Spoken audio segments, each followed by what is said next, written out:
wherever I could, just basically adding queerness to like if you see anything queer in the show, I'm proud family. Hey, what's going on, guys? Got a couple of things I want to talk about with you today. So apparently, Ron DeSantis has signed the quote "Don't Say Gay" bill, and he immediately started a war with Disney, apparently. And so the Disney company has vowed to work to repeal the bill. Actually, when the bill got signed, a lot of the Disney staff employees in Florida staged a big walkout. Say gay, say gay, say gay, say gay, say gay, say gay, say gay. There were a lot of videos going around about that. Even Raven Simone, you know, the famous child star, she's all grown up now, big LGBTQ supporter. She even got in on the walkout and said how awful this whole bill is. What's up with the cast of Raven's Home and the EPs, and we are walking out today in support of this ridiculous bill! We don't like it! We're walking out, it's stupid! We love everyone and support. Bye! We're walking out! A funny thing happened though. Shout out to Christopher Rufo.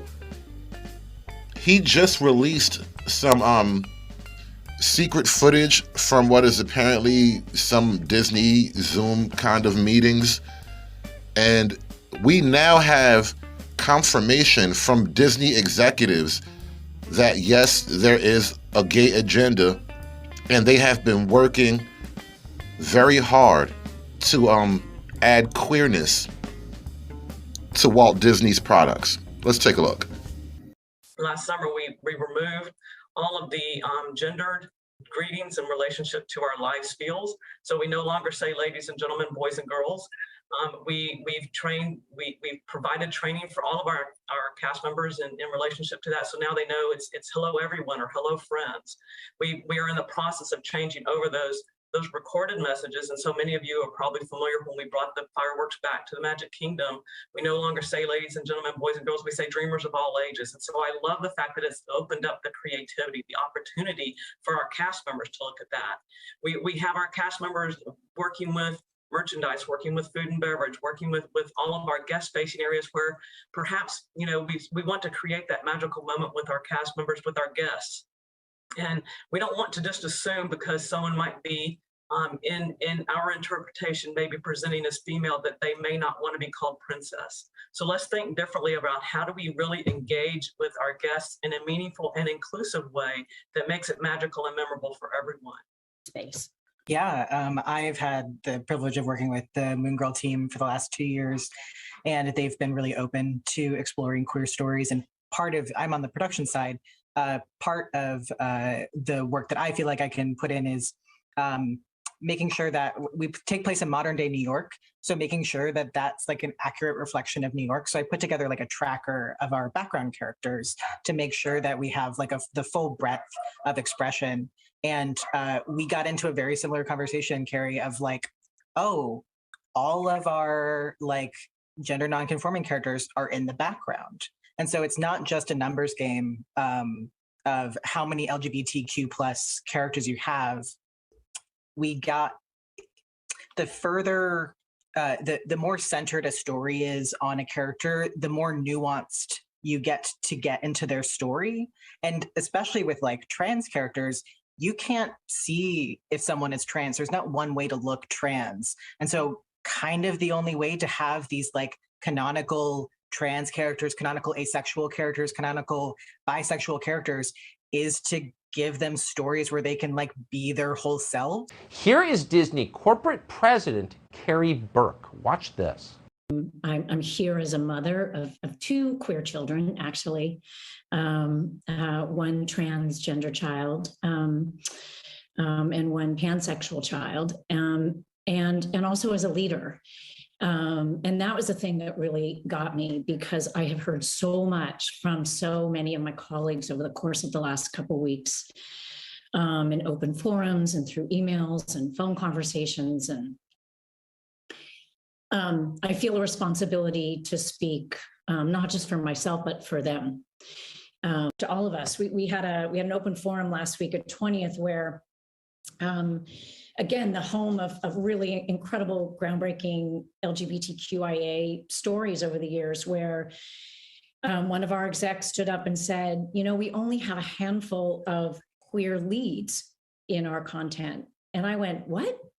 That can't be true. And I realized, oh, it actually is true. We have many, many, many LGBTQIA characters in our stories, and yet we don't have enough leads and narratives in which gay characters just get to be characters, and not have to be about gay stories. And so that's been very eye-opening for me.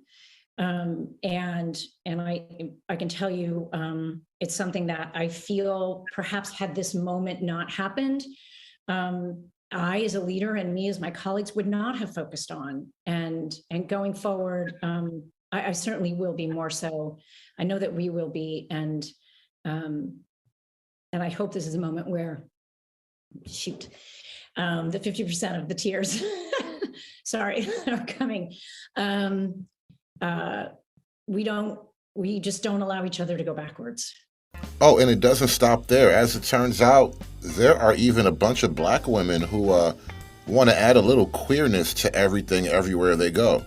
Gay, gay, gay, gay, gay, gay, gay, gay, gay, gay, gay, gay, gay, gay, gay, gay. That was a video of Raven Simone participating in a stage walkout earlier this week by Disney employees. Joining me now to discuss is Shelley Willingham. She's the Vice President of Business Strategy and Partnerships for the diversity movement. Gay, gay, gay, gay, gay, gay, gay, gay, gay. And this population demands that the companies they work for, the brands they support, align with their values. Gay, gay, gay, gay, gay, gay, gay, gay, gay. People are trying to divide the country when they focus on diversity, equity, and inclusion. It's like, I love Disney's content. I grew up watching, all of the classics. They have been a huge, informative part of my life. But at the same time, I worked at small studios most of my career, and I'd heard, you hear whispers. I'd heard things like, oh, they won't let you show this at a Disney show. And I'm like, okay. So I was a little sus when I started. But then my experience was bafflingly the opposite of what I had heard on my little pocket of Proud Family Disney TVA. The showrunners were super welcoming. Meredith Roberts and our leadership over there has been so welcoming to my not at all secret gay agenda. And so not at all secret gay agenda. And so I feel I felt it was, maybe it was that way in the past, but I guess something must have happened in the last they are turning it around, they're going hard. And then all that momentum that I felt, that sense of I don't have to be afraid to let's have these two characters kiss, let's in the background to start, I was just wherever I could just basically adding queerness to if you see anything queer in the show, I'm Proud Family. But I just was no one would stop me and no one was trying to stop me. I'm just warming up, gay, gay, gay, gay, gay, gay, gay, gay, gay, gay. But the context is also who is pushing it, what their record is, and what the history is in Florida. You can go back to the 50s, to the Johns Committee, where the legislature was actively put together a task force whose whole job was to root out civil rights workers and any homosexuals in the university system. They destroyed lives. Literally, people committed suicide behind the relentless attack. And then you have Anita Bryant, and many of us are of an age to remember Anita Bryant's Save Our Children campaign, which was premised on the same ideas that undergird this bill. And because of her campaign that equated being gay with being a child predator, she was able to pass a ban on gay people being able to adopt, a marriage ban, and then she took that nationwide. And so when we react to this, a lot of us are reacting from the pain we experienced of being isolated and stigmatized in school. But we're also reacting from the reality that when they can erase you, when they can criminalize your existence, when they can demonize who you are, the next step is to criminalize you and take your kids.